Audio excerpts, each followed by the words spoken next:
Good morning, viewers. Welcome to Consumer Software Classes. ఈ video short cuts మీద 37th video. దీంట్లో కొన్ని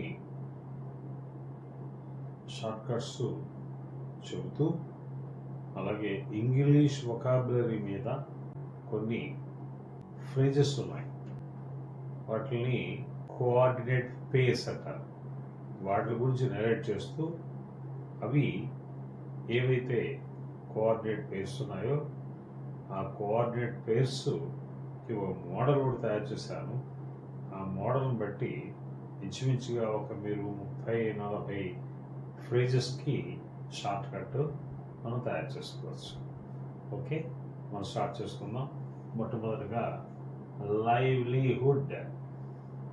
livelihood అనేటువంటిది ఏదైతే ఉందో స్పెల్లింగ్ LIVELI.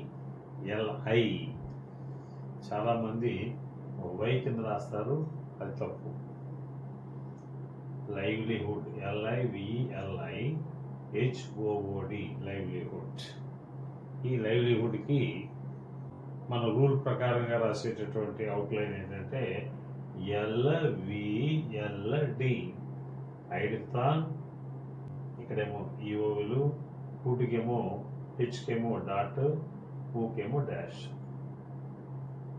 లైవ్లీహుడ్. ఇంత పెద్ద అవుట్లైన్ రాయాలంటే కష్టం కాబట్టి నా ఆన్లైన్ స్టూడెంట్స్ ఎవరైతే ఉన్నారో వాళ్ళకి నేను చెప్పడం జరిగింది short cut LV dot and dash. అంటే ఇక్కడ ఈ ఎల్ తీసేసాను, డి తీసేసాను. ఎల్వి హుడ్కి ఇక్కడ ఏదైతే ఓవర్స్ 2 ఓవర్స్ పెట్టాడో డాట్ ఓవర్లు డాష్ ఓవర్లు ఇక్కడ పెట్టేశాను. That is livelihood. ఈ అవుట్లైను బాగుందని చెప్పి అనుకుంటున్నాను. మీకు నచ్చితే కనుక ఈ అవుట్లైన్ని ట్రై చేయండి. తర్వాత avail, V1 far availed, V2 and V3. అలాగే అవైలబుల్, అవైల్స్, అవైలబిలిటీ. ఈ అన్నిటికీ కూడా ఒకే అవుట్లైను. వీకి బిఫోర్లో డాట్ పెట్టేస్తే avail, availed, available, avails, availability. ఇది ఎట్లా రాసుకోవాలండి? కష్టం కదా ట్రాన్స్క్రిప్షన్ కంటే. మన సెంటెన్స్ కన్స్ట్రక్షన్లో మనకి అర్థం చేసేసుకోగలగాల. అలాగ అర్థం చేసుకోగలిగితే మనం avail, availed, available, avails, availability మొత్తం అంతా కూడా V above the line with tick dot పెట్టుకుంటే సరిపోతుంది. అలాగే వాల్యూ, వాల్యూడ్, వాల్యుయబుల్. దీనికి షార్ట్ కట్ ఇక్కడ వీకి ప్రెసిడింగ్ ఓవర్ పెడితే ఇక్కడ వీకి ఫాలోయింగ్ ఓవర్ పెట్టాము. ఆ రకంగా ఈ అవైల్ ఏమో ఇలా రాయాలా, వాల్యూ, వాల్యూడ్, వాల్యుబుల్ ఇట్లా రాస్తే సరిపోతుంది. ఇక్కడ దాకా మీకు అర్థమైంది అనుకుంటున్నాను. ఆ తర్వాత యాజ్ యు ఆర్ అవేర్. మనకి యు ఆర్ అవేర్ అనేటటువంటిది ఏదైతే ఉందో ఎక్కువ సందర్భాల్లో మనకి ఈ ఫ్రేజ్ మనకి రావడం జరుగుతుంది. దాని ముందు యాజ్ సామాన్యంగా వస్తుంది. అందుకోసం యాజ్ యు ఆర్ అవేర్కి అవుట్లైన్ ఏదైతే ఉందో యాజ్ యు రేడబుల్ రాసేస్తే ఆర్ అవేర్ అయిపోయిందంటే సింపుల్గా. యాజ్ యూ అనగానే యాజ్ యు ఆర్ అనగానే అవేర్ వచ్చేస్తుంది. సో అట్లా యాజ్ యు ఆర్ అవేర్ మీకు షార్ట్ కట్ రాయడం జరిగింది.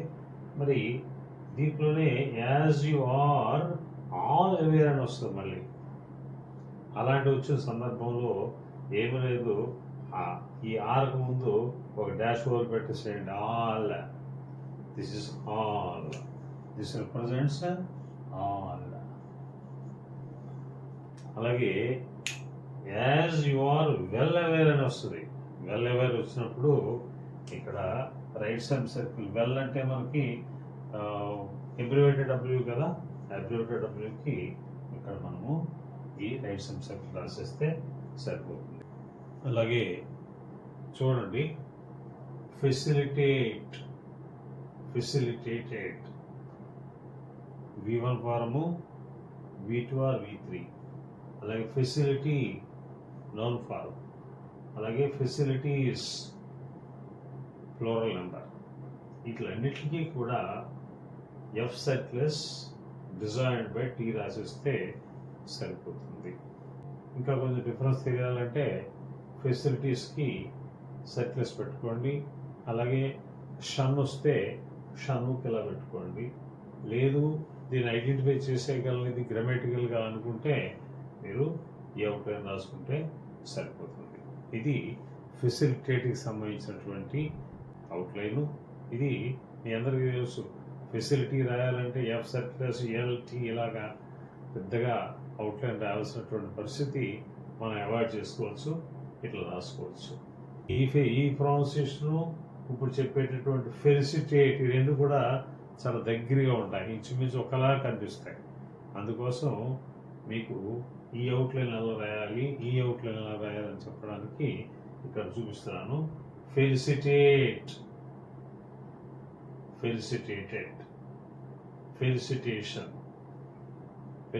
అంటే టు సే కంగ్రాచులేషన్స్, అంటే సత్కరించుడు అంటాం కదా మన తెలుగులో, అది ఫెలిసిటేషన్.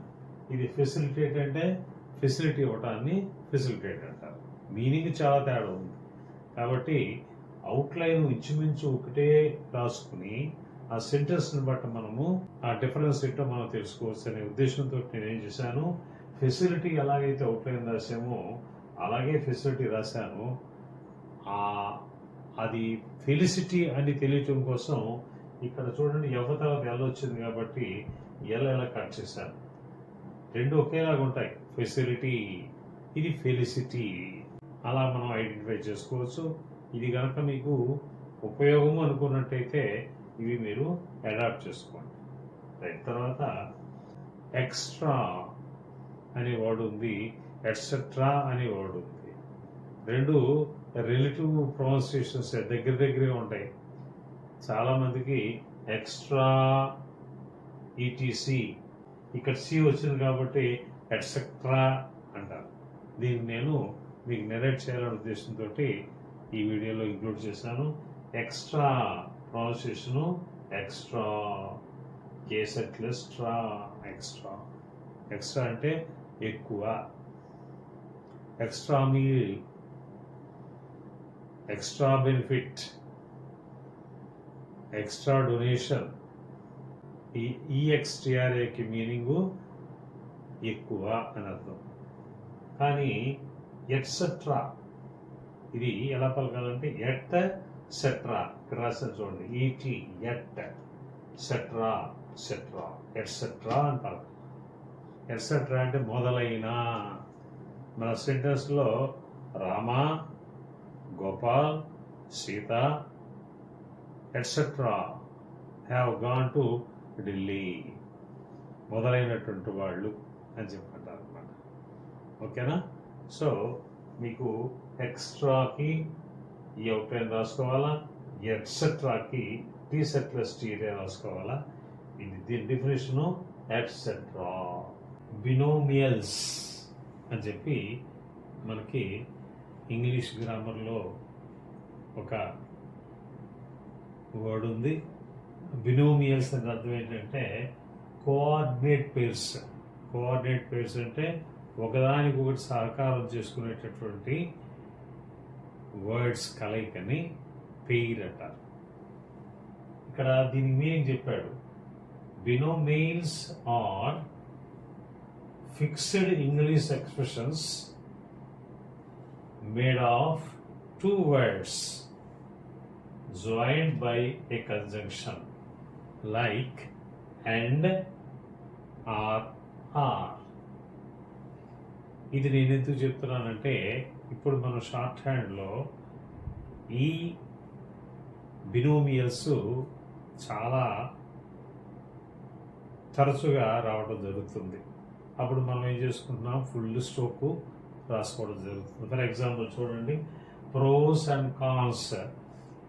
ప్రోస్ అనేటువంటి ఒక వర్డ్, కాన్స్ అనేటువంటి రెండింటిని కలుస్తుంది. అండ్ ప్రోస్ అండ్ కాన్స్ వచ్చినప్పుడు పర్ సర్క్యులస్ అండ్ కాన్స్ కే ఎన్సైడ్ సర్క్యులస్ రాసుకుంటున్నాం. అలాగే మిగతా అన్ని కూడా black and white, each and everywhere, roads and buildings, part and parcel, day and night, up and down, brothers and sisters, time and tide, bread and butter, law and order, king and queen, lock and key, ఇంకా చాలా ఉన్నాయి.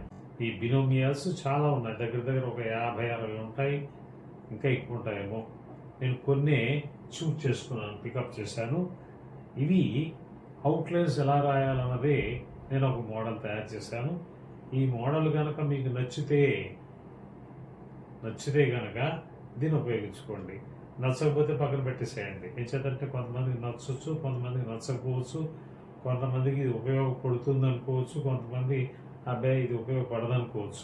ఉపయోగపడుతుంది అనుకునే వాళ్ళే దీన్ని adapt చేసుకోండి. నేను తయారు చేసినటువంటి మోడల్ ఏంటంటే ప్రోస్ అండ్ కాన్స్ అనే వర్డ్ పేరు తీసుకుందాం మనం. ఇక్కడ ప్రోస్ పర్ సర్క్యులస్ రాశాను. అవసరమైతే మీరు డాష్ కూడా పెట్టుకోవచ్చు. ఇక్కడ ఫస్ట్ ప్లేస్లో అండ రాసి అండకి 0 చుట్టేశాను. 0 చుట్టేస్తే ఇది కోఆర్డినేట్ పేరు అని అర్థం అనమాట. ప్రోస్ తర్వాత ఏమొస్తుంది? Pros and cons. ఇక కాన్స్ మీరు రాయక్కర్లా. అలాగే బ్లాక్ అండ్ వైట్, బ్లాక్ బల్కే అబోదలని రాశాను. దానికి ఫస్ట్ ప్లేస్లో అండ్ పెట్టుకుని రౌండ్ ఆఫ్ చేసేయండి. బ్లాక్ అండ్ వైట్, వైట్ ఇంకా రాయక్కర్లా. ట్రాన్స్క్రిప్షన్లో ఆటోమేటిక్గా మీరు ఇక్కడ బ్లాక్ ఈ ఈ ఈ మోడల్ ఈ సింబల్ చూసేటప్పటికి మీకు ఎండ తర్వాత పేరు అని చెప్పి అర్థమైపోయి బ్లాక్ అండ్ వైట్ అని రాసిస్తారు. అట్లా ఈచ్ అండ్ ఎవ్రీ, ఈచ్ తుదులని రాసుకోండి. అవసరమైతే ముందు ఓవర్ పెట్టుకోండి. ఈచ్ అండ్ ఎవేర్ ఆటోమేటిక్గా అయిపోతుంది. అబ్జర్వ్ చేయండి, ఇది థర్డ్ ప్లేస్లో పెట్టాను, ఇది థర్డ్ ప్లేస్లో యూజ్ చేశాను, ఇదేమో ఫస్ట్ ప్లేస్లో యూజ్ చేశాను. ఎక్కడైనా యూజ్ చేసుకోవచ్చు. మనకు కావాల్సింది ఏంటంటే హ్యాండ్ రైట్ సైడ్కి ఈజీగా వెళ్ళిపోవడం కావాలి. ఇది ఏదైతే ఉందో ఆటోమేటిక్గా ఎలాగ వెళ్ళిపోతుంది. ఇక్కడికి వచ్చేటప్పటికి ఇక్కడ మళ్ళీ ఇక్కడ తీసుకొచ్చి మళ్ళీ ఇక్కడికి రావాలంటే కష్టం కాబట్టి ఇక్కడే నేను యూజ్ చేసేసాను. అంచేత మీకు ఈ సింబల్ ఏదైతే నేను ఈ కోఆర్డినేట్ పేర్స్కి నేను ప్రిపేర్ చేశానో అది మీకు ఎలాగ అనుకూలం ఉంటే మీరు అలా చేసుకోండి. అలాగే roads and buildings, roads and buildings, day and night, day తేటి కోసం వదిలిపెట్టాను, day and night, brothers and sisters, here I wrote brothers and sisters ఆటోమేటిక్గా వచ్చేస్తుంది. Time and tide, time and tide, bread and butter, bread and butter, law and order, law and order. అలాగే king and queen, king and queen, lock and key, lock and key. అంటే ఇక్కడ పెట్టడం ఉద్దేశం ఏంటంటే hand రైట్కి వెళ్ళిపోతుంది కాబట్టి మీకు కన్వీనియంట్గా స్పీడ్ అందుకోవటం అని చెప్పి, మళ్ళీ లేకపోతే ఇక్కడ నుంచి మళ్ళీ ఇక్కడ రావడం అంటే టైం పట్టుకొస్తుంది. ఇట్లా ఇలాంటి కోఆర్డినేట్ పేర్స్ మనకి ఇంగ్లీష్లో చాలా ఉన్నాయి. మన డిక్టేషన్స్లో ఇలాంటి తరచుగా రావడానికి ఆస్కారం ఉంది. కాబట్టి ఇలాంటి పేర్స్ వచ్చినప్పుడు మనం ఈ షార్ట్ కట్ ఏదైతే ఉందో ఇట్లా ఇది అప్లై చేసుకుంటే బాగుంటుంది అనేది నా ఉద్దేశం. మీకు ఇది నచ్చినటువంటి వాళ్ళు ఉపయోగించుకోండి. ఈ వీడియో కనుక మీకు నచ్చినట్టయితే దయచేసి ఈ వీడియోని లైక్ చేయండి. అలాగే మీ అభిప్రాయాన్ని కామెంట్స్ రూపంలో పెట్టండి. అలాగే ఇంతకుముందు నా కోనసీమ షార్ట్ హ్యాండ్ క్లాసెస్ని సబ్స్క్రైబ్ చేసుకునేటువంటి వాళ్ళు దయచేసి సబ్స్క్రైబ్ చేసుకోండి. మరిన్ని వీడియోస్ తోటి మీ ముందుకు వస్తాను. Thank you all.